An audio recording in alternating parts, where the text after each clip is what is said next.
अस्सलाम वालेकुम एवरीवन। उम्मीद है आप सब लोग जो है वो खैरियत से होंगे and welcome back to our weekly session. नाजरीन, इन सेशंस का बेसिकली मकसद यही होता है ताकि आप लोगों को हम स्टॉक मार्केट के हवाले से जो है अप टू डेट रख सकें। नाजरीन से साथ साथ channel Pakistan stock and forex market को लाइक भी जरूर किएगा, सब्सक्राइब भी जरूर किएगा ताकि आप लोग हमारे आगे आने वाली वीडियो से नोटिफाई रहें।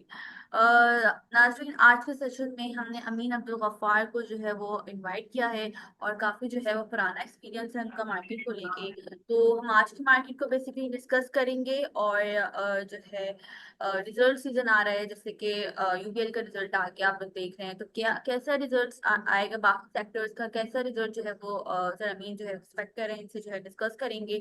तो आइए वेलकम करते हैं। अस्सलाम वालेकुम सर, कैसे हैं आप? ठीक है वालेकुम सलाम। जी। सर, सबसे पहले आज की मार्केट को जो है आज की मार्केट का एक जो है ओवरव्यू दे दें। देखें, आज की जो मार्केट का स्टार्ट बहुत अच्छा हुआ था। तकरीबन मार्केट 1800 1700 1200 पॉइंट पे मार्केट, 1250 की मार्केट तेज हुई। उसके बाद मार्केट 550 माइनस हुई। तो मार्केट ने 1800 पॉइंट का अप डाउन किया है और इसके साथ साथ मार्केट की बैंकिंग सेक्टर की अच्छी परफॉर्मेंस रही और इससे जो खराब परफॉर्मेंस रिफाइनरी की रही और अपने रिफाइनरी सेक्टर की और अदर सेक्टर की। और रेडी बोर्ड इस वक्त अच्छा नहीं था। रेडी बोर्ड के अंदर तकरीबन 340 से करीब कंपनियां माइनस थी और 111 कंपनियां प्लस थी। तो ये देखा जाए तो रेडी बोर्ड के अंदर काफी सेलिंग आई थी। बैंकों ने इसको मार्केट को संभाला हुआ था पॉइंट को। फर्टिलाइजर की अच्छी परफॉर्मेंस रही, स्टील भी थोड़ा डाउन रही, रिफाइनरी भी डाउन रही। और ऑल ओवर देखा जाए तो इस वक्त मार्केट के अंदर नया इंडेक्स आया, वहाँ से एक प्रॉफिट टेकिंग की रैली बनी। वो तो ये रैली मुझे मुझे लग रहा है कि कुछ थोड़ा मजीद तो रैली डाउन की रहेगी, उसके बाद मार्केट अच्छी हो जाएगी। चलिए, एक सवाल पहले लेते हैं। अफजाल हुसैन, अपना सवाल कीजिए।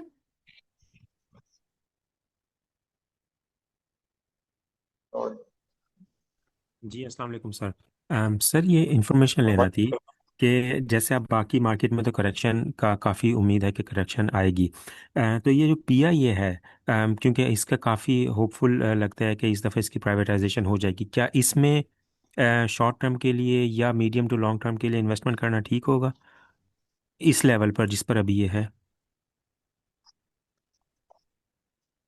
या ये का तो इंशाल्लाह प्राइवेटाइज होगी, इसके बाद और 10 कंपनियां हैं। अब ये कि जो न्यूज़ आती रहती है उससे मार्केट अप डाउन होती है। तो जैसे ही न्यूज़ का जो सिलसिला खत्म होगा, एक गवर्नमेंट सीरियस डिसीजन लेगी तो इसका अच्छा रेट देखेंगे आप। ये है कि अच्छे बहुत अच्छे हैं कि एक प्रॉफिट में भी आ गई थी और लगता है कि जो पार्टी लेगी। बल्कि मुझे इस साइड एक इन्फॉर्मेशन मिली है कि आप information कि पीआई का अंदर सौदा हो गया, फौजी फाउंडेशन ने ले लिया। ये एक मार्केट की इन्फॉर्मेशन है। बाकी इसकी बिडिंग होगी, बिडिंग में और बहुत सी पार्टी आएगी मगर इसको कुछ चला नहीं सकेगा, संभाल लगना आसान नहीं है। लकी ग्रुप इसमें इन्वॉल्व होगा, दूसरा मंशा ग्रुप भी होगा। मगर ये फाइनली ये कि फौजी फाउंडेशन को मिलेगी और इसको बहुत अच्छी तरह चला देंगे। जैसे कि फौजियों के सबसे अच्छे अच्छे रेट आप देख लें, इंशाल्लाह पीआई के भी अच्छा रेट हो जाएगा। Thank you sir. सही, नेक्स्ट क्वेश्चन ले लेते हैं। मोहम्मद अकरम, अपना सवाल कर लें। जी अस्सलाम वालेकुम सर। वालेकुम सलाम। अच्छा सर, ये मुगल स्टील जो है एक महीने से परफॉर्म भी नहीं कर रहा और इसका जो रेट है वो काफ़ी अट्रैक्टिव आया हुआ है, 67 रुपीज़ के करीब। तो क्या इसमें कोई इश्यूज हैं और आप इसको रिकमेंड कर रहे हैं आगे बाइंग के हवाले से? Thank you sir. लेकिन इस वक्त स्टील सेक्टर भी नहीं चल रहा, सीमेंट सेक्टर में रुका हुआ है, स्टील सेक्टर में रुका हुआ है। तामीराती सेक्टर के अंदर एक बजट में बात आई थी कि इसमें एक नया बूम आएगा, मगर वो बूम ही है। बूम सिर्फ बैंकिंग सेक्टर के अंदर आया है। अब बैंक में ज्यादा ये जो कमर्शियल बैंकों में बाइंग हुई है और ये म्यूचुअल फंड कर रहे हैं। सीमेंट सेक्टर की जैसे तामीरात की काम शुरू होगा, डैम बनना शुरू होगा तो इसमें काम आएगा। बाकी ये कि पाकिस्तान स्टील का भी रशिया के साथ इनका कॉन्ट्रीब्यूट हो रहा है कि पाकिस्तान स्टील रशिया चला लेगी, ले लेगी, तो फिर ये इनका इनके बिजनेस को मिल जाएगा क्योंकि ये खाम माल इंपोर्ट करते हैं, फिर इंपोर्ट ही करेंगे। बहरहाल मुगल तो ब्लेड बनाता है, सीरिया होता है। और सीरिया, और तो आपको पता है जब तामीराती काम होगा, डैम होगा, जब होगा। और अभी तो एक्सपोर्ट का तो वो भी थोड़ा स्लो है, अफगानिस्तान में वगैरह वगैरह। और थोड़ी जो बॉर्डर की हालात की वजह से तो जैसे सही होंगे तो इसमें एक नया मूव आएगा, बाकी एक इस रेट में बाइंग करने वाला रेट नहीं है। सही, ओके, नेक्स्ट क्वेश्चन ले लेते हैं। ठीक। उस्मान मंसूर, अपना सवाल कीजिए। जी अस्सलाम वालेकुम सर, मैंने ये पूछना था, ये जो एंग्रो फूड है इसमें आजकल वॉल्यूम भी कम आ रही है, वैसे तो इसका फाइनेंशियल रिपोर्ट्स तो अच्छी हैं, तो ये पूछना था कि इसमें वॉल्यूम कम आने का रीज़न क्या है, और दूसरा जब ये इंडेक्स ऊपर भी जा रहा था पिछले हफ्ते डेढ़ हफ्ते में, तो उस वक्त भी इसमें खास कोई पॉजिटिव वैल्यू नहीं गेन हुआ। और सेकंड, मुझे एंग्रो होल्डिंग का काइंडली बता दीजिएगा कि इस दफ़ा डिविडेंड उसका क्या एक्सपेक्टेड है। Thank you. ठीक है, एग्रो होल्डिंग का तो अच्छा लग रहा है, डिविडेंड आई नहीं है, गेन कैपिटल गेन मिलता है एग्रो में। आप देख रहे हैं ना, एग्रो देख लें, लकी देख लें, तो ये जो बड़े बड़े शेयर हैं ये खुद चलाते हैं, इसमें डिविडेंड कम होता है मगर इनके रेट ज्यादा होते हैं क्योंकि इनमें कैपिटल गेन ज्यादा होता है। और एग्रो फूड ऐसा है कि इसमें आपको रिटर्न भी मिल रहा है और इसका कैपिटल गेन भी मिल रहा है।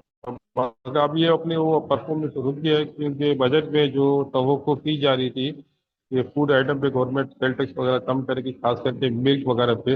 जैसे आप देख रहे हैं कि जो बाजार में वो खुला दूध मिलता है और जो पैकिंग वाला दूध मिलता है उसके रेट में काफ़ी फर्क है, तो उसकी सेल में इतना असर पड़ रहा है, जैसे फौजी भी डिस्टर्ब हो रहा है। अब ये कि गवर्नमेंट अगर पूरी नजरसानी करे, उनके सेल टैक्स हटा दे बजट फूड के आइटम के ऊपर, तो फिर ये कि इसकी सेल बढ़ जाएगी। भारत दुनिया में कहीं भी नहीं है कि दूध के ऊपर इतना टैक्स लगे, हमें पाकिस्तान में ये इतना लग रहा है कि दूध के ऊपर इतना टैक्स गवर्नमेंट लगा रही है। तो इससे कि बहुत मुश्किलात हो रही है इन कंपनियों को जो बाकायदा लीगल काम करती है। अब ये खुला दूध वाला तो गवर्नमेंट को टैक्स नहीं देती, लोग टैक्स देते हैं तो कहाँ उनको गया हमारा पूरी बंदा? सर सर काइंडली, अभी अमीन साहब गवर्नमेंट। काइंडली आप अमीन साहब काइंडली आप रिपीट कर देते हैं, आपकी आवाज बीच में देखो कटती थी, इस मैं वक्त सुन नहीं सका कुछ। जी सर, आपकी आवाज ब्रेक हो गई मैं थी। आपको बता, अच्छा ये जो फूड की आइटम है उसमें थोड़ा ये कि गवर्नमेंट ने टैक्स खत्म नहीं किया। जैसे आपने देखा कि पैकिंग वाला दूध है वो महंगा है मार्केट के अंदर, और ओपन दूध सस्ता है, खुला दूध सस्ता मिलता है, तो उनकी थोड़ी सेल में फर्क आ गया है। बीच में जब बजट आया था ये बात आ रही थी कि गवर्नमेंट इन पे सेल टैक्स हटाएगी और ये फूड के जो खास करके फौजी फूड है, एंग्रो फूड है, और ये इनका जो सेल बढ़ जाएगी, मगर इसमें गवर्नमेंट ने टैक्स कम नहीं किया बल्कि ये 3 किस्म के और टैक्स लगा दिए, तो इनमें थोड़ा फर्क पड़ गया। मगर ये कि बहरहाल ये कवर कर जाएंगे। और मार्केट इस वक्त तो जो मार्केट का रुझान है सिर्फ बैंकिंग सेक्टर के ऊपर चल रही है ज़्यादा। तकरीबन 8-9 हज़ार पॉइंट बैंक के भरे हैं। बाकी आप देखा जाए तो मार्केट स्टॉप हुई है और ज़्यादा मार्केट भरी नहीं है, कुछ साइड की आइटम बढ़ गई, कुछ टेक्सटाइल की आइटम बढ़ गई, मगर जो इंडेक्स में सपोर्ट ज़्यादा बैंकिंग सेक्टर को है तो दूसरे सेक्टर थोड़ा डिस्टर्ब है। अब ये जो प्रॉफिट टेकिंग आई है इसमें सेक्टर चेंज होंगे फिर आप देखिएगा, मगर ये कि इस वक्त किसी आइटम में आपको मैं बाइंग की कॉल नहीं दूंगा कि इस रेट में बाइंग करें, क्योंकि जो आज रेडी बोर्ड का जो हाल है, आज काफ़ी आइटम में माइनस थी, कम प्लस थी, तो इससे लग रहा है कि थोड़ा मार्केट और नीचे जाएगी। तो एग्रो फूड में और ये एग्रो फर्टिलाइजर ये तो सदाबहार शेयर है, इनमें आपको अच्छा चांस भी मिल जाता है, थोड़ा डाउन भी मिल जाता है, तो अगर आपको अगर गेम के करना हो तो अच्छा चांस मिल जाए उसको अवेल कर लेना। बाकी के इस शेयर रखने में कोई मसला है नहीं, कोई हर्ज है नहीं, इस तरह की इन्वेस्टमेंट कम नहीं होगी।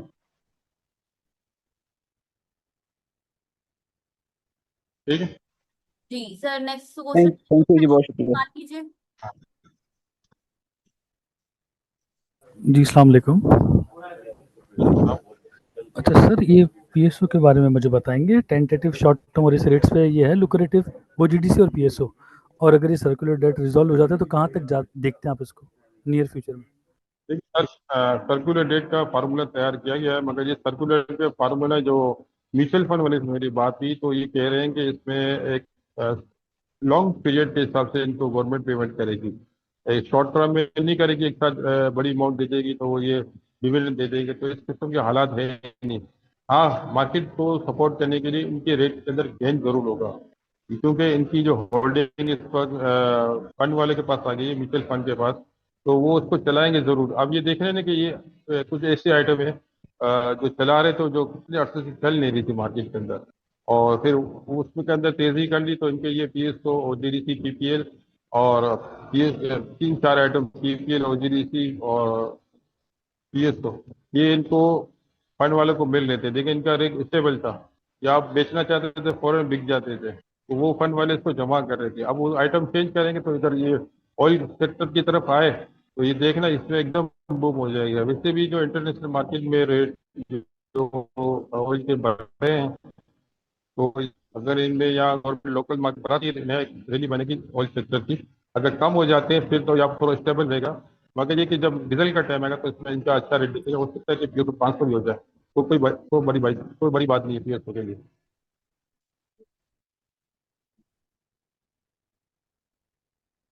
जी। नुवैर अपना सवाल कीजिए।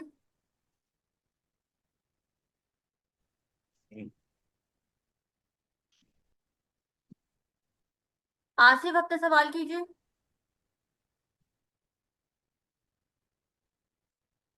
जी, उस्मान चौधरी अपना सवाल कीजिए। काइंडली आप लोग जब अपने हैंड रेस करें तो माइक भी ऑन कर लिया करें फौरन। अस्सलाम वालेकुम। सर ये बता, वालेकुम सलाम। सिटी फार्मा को लॉन्ग टर्म के लिए सही है, सिटी फार्मा इन्वेस्टमेंट के लिए हिसाब से, अगर मैं इसे अकोमोडेट करूं? नहीं, सिटी देखो, सिटी फार्मा लॉन्ग टर्म के लिए सही है, मगर ये रेट बाइंग का बनता नहीं है। क्योंकि अगर आपके पास कम रेट के पड़े में तो अच्छा है, क्योंकि ये रेट हाई रेट पे चल रहे हैं। मार्केट इस वक्त अगर करेक्शन में आ गई तो फिर इनके रेट बहुत कम हो जाएंगे। तो इसमें आपको मैं बाइंग की कॉल नहीं दूंगा, बल्कि किसी भी मार्केट में कोई भी आपको इस वक्त मार्केट में बाइंग की कॉल नहीं देगा। अगर बाइंग की कॉल देगा तो शॉर्ट टर्म में देगा। शॉर्ट टर्म में बाइंग करके आप निकल जाए, क्योंकि देखो आज कितनी आइटम है अपर से नीचे आ गए। जैसे बी को 31 रुपये से आज 22 रुपये तक आ गए। इतनी आपकी स्पीड से नीचे जाती है और इसमें बहुत ज्यादा बड़ी है, तो इसमें बाइंग कॉल आपको नहीं दूंगा। और सिटी फार्मा अगर आपके पास अगर बर्दाश्त की ताकत है तो आप बचे इंशाल्लाह इसमें आपको यहाँ से भी गेन होगा, मगर थोड़ा स्लो स्लो होगा। सर 86 की बाइंग है मेरी, तो होल्ड करना चाहिए फिलहाल? हाँ, मतलब है नहीं, आपने बाइंग मत करिए तो इंशाल्लाह अल्लाह आपको बरकत देगा। शेयर रखने में हर्ज नहीं है, क्योंकि फार्मास्यूटिकल के लोकल मार्केट में दिन ब दिन रेट बढ़ते जा रहे हैं।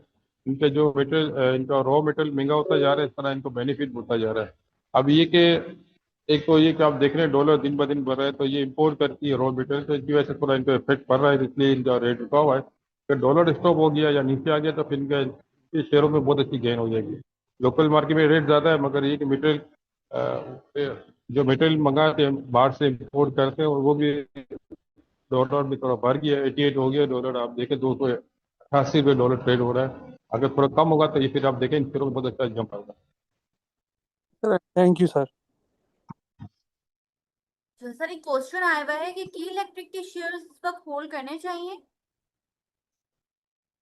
देखिए, के इलेक्ट्रिक तो बड़ी स्लो आइटम है, और ये तो एक ये आदमी 4 8 आने 1 रुपये वाली गेम होती है। इसमें तो आप रखे थोड़ा मार्केट की रैली बन जाती है तो के इलेक्ट्रिक की शेयर बढ़ जाती है। मगर ये कि ज्यादातर ये देखा गया है कि जब के इलेक्ट्रिक की शेयर बढ़ती है तो फिर मार्केट डाउन होना शुरू हो जाती है। तो फिर ये तो वाले काम है कि 6 महीने के लिए कोई के इलेक्ट्रिक रख ले, या जो 10% 20% प्रॉफिट पे काम करना चाहे उनके लिए। बाकी जिस तरह मार्केट चल रही है तो आपको मार्केट का बेनिफिट नहीं होगा के इलेक्ट्रिक लेंगे तो 4 8 आने 1 रुपये की तेजी मिलेगी बहुत ज्यादा। जी। अच्छा, ओके, जस्ट लास्ट क्वेश्चन ले लेते हैं। कामरान अहमद अपना सवाल कर लें।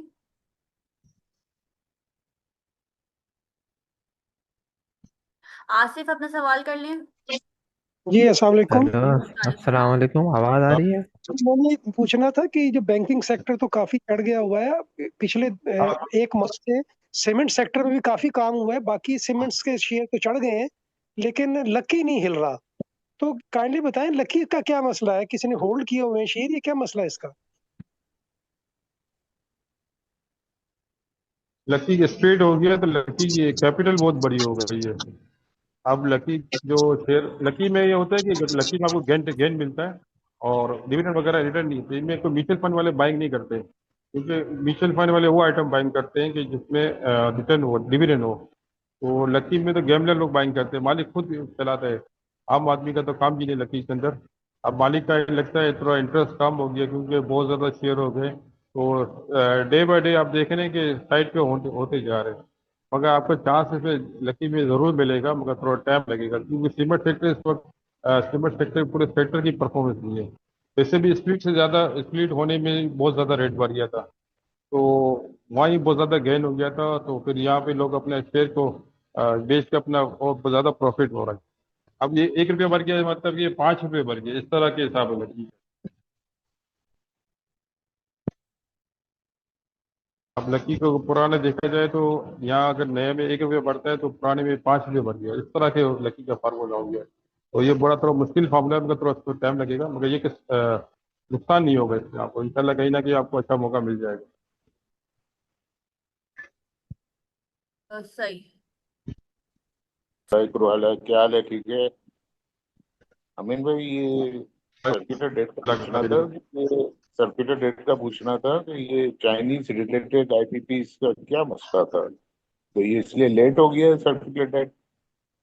नहीं नहीं, सर्कुलर डेट लेट नहीं हुआ, सर्कुलर डेट गवर्नमेंट तैयार कर रही है और बैंकों से इसका हो भी गया है। इसमें सबसे ज़्यादा जो अभी बैंक है कंट्रीब्यूट कर रही है, इनकी बहुत तकरीबन 1250 अरब रुपए का इशू है, तो गवर्नमेंट ने नहीं, वो तो सब पता है, मगर ये चाइनीज कोई आईपीपी का जो बीच में आया था 2 दिन पहले न्यूज आई थी, तो चाइना बोल रहा था कि ये मेरी आईपीपी को भी तो पैसे दें, अब ऐसा कुछ था भाई, तो ये आपके इल्म में है? भारत जी, पहले तो ये गवर्नमेंट ने पावर सेक्टर को दिया, उनके आप देखें बहुत अच्छे डिविडेंड आए, लाल की पावर, सेफ पावर और निषाद पावर, इनको अच्छे अच्छे जो IMF की जो शराइ थी वो पूरी की गवर्नमेंट ने। अब ये कि 3 जो कंपनियां हैं OGDC, PPL और PSO, उनको भी IMF की शराइ देगा, इनकी आप पेमेंट करेंगे, तो ये चाइनीज की वजह से कोई इशू नहीं है। गवर्नमेंट का अपनी सुस्ती है या फिर कोई पॉलिटिकल इशू है या फिर कोई अरेंजमेंट मसला है, बाकी ये है कि डिले करती जा रही है, तो ये डिले बहुत ज़्यादा डिले कर दिया, 6-8 महीने डिले हो गया है ये। मगर ये कि जून जुलाई में भी कह रहे हैं कि जुलाई में पेमेंट देना शुरू हो जाएगी, मगर अभी तक कोई इनका गवर्नमेंट का फार्मूला तैयार नहीं हुआ, मगर ये कि इनकी पेमेंट जरूर होगी इंशाल्लाह। इंशाल्लाह ये गवर्नमेंट अमीन भाई, कर रही तो ये काम जरूर होगा। IMF की शरारत होगी। हाँ जी बोले, के अंदर प्रॉफिट टेकिंग होगी। रेडी बोर्ड बहुत मायूस कौन इनकी कारकर्दगी थी, रेडी बोर्ड के अंदर काफी आइटम डाउन पे बची, तो काइंडली अगर मार्केट स्टार्ट होती है तो आपके अपनी आइटम भी आप प्रॉफिट टेकिंग कर सकते हैं और डाउन भी आपको दोबारा मिल जाएगा। ऐसा नहीं है ट्रेडिंग करते रहे, क्योंकि इस वक्त इन्वेस्टमेंट वाली मार्केट है ही नहीं। मार्केट के साथ साथ चलेंगे तो आप सेफ रहेंगे, बहुत ऊपर मार्केट है। अगर आज भी जिन लोगों ने बेचा वो फायदे में रहे, उनको मार्केट में दोबारा माल कम में मिल रहा है, तो कल भी मुझे लग रहा है कि थोड़ी मार्केट डाउन चलेगी, सुबह अगर आप हो तो प्रॉफिट टेकिंग करें, बाइंग से बिल्कुल सस्ता ना करें, या अगर आपके में ताकत है होल्ड करने की तो फिर होल्ड करें, इंशाल्लाह दोबारा चांस मिल जाएगा। जी सही। चलिए सर, सेशन को रैप अप करते हुए लास्ट मुझे ये बताइएगा, कल क्या लग रहा है मार्केट किस तरह परफॉर्म करेगी, और टॉपिक्स बता दिएगा।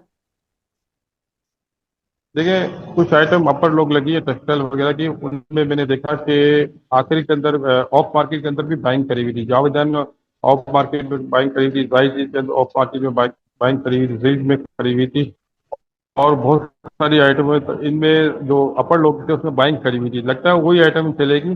बाकी जिनमें ऑफ मार्केट के अंदर सेलिंग करी हुई थी वो मुझे लगता नहीं कि मार्केट 4 या 8 नीचे ही खुलेगी। तो कल मुझे लग रहा है कि मंडे से मार्केट स्थिर हो जाएगी, 1-2 दिन लगता है मार्केट में थोड़ा प्रेशर रहेगा। बाकी आपको जावेदान लेना हो तो ये कि नया नाजमाबाद प्रॉपर्टी का शेयर है, इसमें मुझे लग रहा है कि 200 के ऊपर इसका रेट हो जाएगा। सही। चलिए, thank you so much sir, session को रैप अप करते हैं। Thank you so much participants, आपने भी हमें ज्वाइन किया। सर आगे आने वाले सेशंस में आपको इनवाइट करेंगे। अपना बहुत सारा ख्याल रखिएगा। अल्लाह हाफिज़।